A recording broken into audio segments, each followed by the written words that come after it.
Halo teman-teman, kembali lagi ke channelnya Dimas Psikologi. Hari ini gue bikin judul, apakah pengaruh orang tua kepada anak yang lebih besar daripada lingkungan sekitarnya? Saya akan mau beritahu keadaan status sosial ekonomi keluarga mempunyai mana yang penting terhadap pendidikan anaknya, teman-teman. Dan yang perkembangan anak itu adalah tentang sejalan dengan penelitian yang dilakukan bahwa status sosial ekonomi, bahwa status ekonomi itu pengaruh terhadap kepada perkembangan anak. Salah satu ini di atas ini. Tengok gambar ini. Terus satunya adalah keterampilan sosial anak, dari mulai perekonomian yang cukup, berupa memiliki materi-materi yang menghadapi anak-anak dalam keluarga, dampak yang bagi anak kondisi yang baik gitu.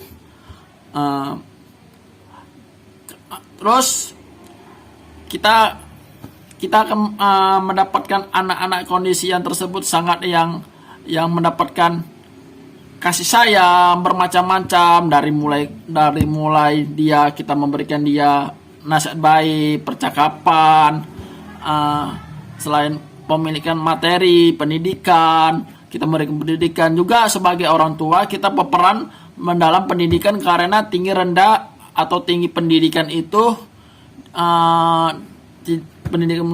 mungkin akan membawa pengaruh pada anak-anak kita gitu, teman-teman. Terus sebenarnya apa sebenarnya pengaruh lingkungan gitu kan? Apa sebenarnya lingkungan? Misalnya gitu, saya akan jawab. Kalau sebenarnya dari pengaruh lingkungan itu, menurut saya catat pengaruh terhadap diri seorang, karena tidak pasti, teman-teman. Jadi saya nggak dari Google, teman-teman, beda nggak dari Google. Saya catat, saya sendiri. Sebenarnya pengaruh lingkungan itu lebih besar dari pengaruh terhadap diri kita dan dari diri anak, terhadap diri kita sendiri sebagai orang tua, dan dua diri juga kepada anak-anak kita. Seorang karena kita pasti lebih banyak berinteraksi kepada anak itu butuh berinteraksi kepada orang tuanya. Kalau menurut gua gitu sih. Kita berinteraksi kepada anak. Misalnya anak nih, dia berantem sama kawannya gitu. Si anak kita nih diam aja, dipukulin, diapain, diejek-ejek gitu. Kita selalu berinteraksi sama anak gitu. Misalnya kan dia itu, nak, kamu dari mana? Terus kamu ngapain gitu? Terus kamu lakukan apa kegiatan hari ini gitu? Kamu ada nggak dipukul? Kamu ada nggak diejek? Kamu ada nggak diginiin? Sampai dibilang, ya kalau dibilang itu sampai di pelecehan atau di kena fisik gitu. Jadi kita sebagai orang tua harus berkomunikasi sama anak itu setiap hari gitu. Jadi misalnya dia mau pergi, aku mau pergi ke rumah kawan, ngapain gitu? Tujuannya ngapain gitu kan? Jadi kalau misalnya seorang orang tua tidak peduli sama anak itu bakalan rusak gitu.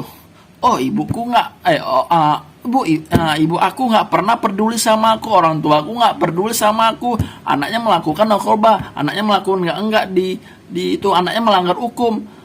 Siapa disalahkan? Orang tua. Makanya setiap lingkungan itu berbeda-beda karakter setiap orang. Terus setiap lingkungan itu berbeda-beda jiwa-jiwa orang. Jadi orang tua tuh intinya harus berkomunikasi kepada anak-anaknya. Jadi kalian tengok ini. Terus ini kita sebagai orang tua, kita harus melihat lingkungan kita lebih besar atau kecil gitu. Dengan banyak berinteraksi kepada lingkungan. Untuk tugas-tugas orang tua adalah dari awal bimbingan. Aku bilang dari awal bimbingan gitu. Kalau anak sukses, itu pasti orang tuanya juga sukses. Kalau anaknya baik, pasti orang tuanya juga melakukan bimbingan baik. Kalau anaknya jahat, pasti anaknya juga jahat gitu. Kalau kita bimbingan dari pendidik yang baik, setelah banyak waktu di luar lingkungan, itu tidak akan kena efek ke lingkungan yang genetik gitu. Misalnya gini kan, misalnya kamu punya anak SD atau SD lah, dibilangan SD atau TK lah, masih kecil ya nih, masih kecil. Nah, kamu tidak pernah berkomunikasi tidak pernah berkomunikasi sama anakmu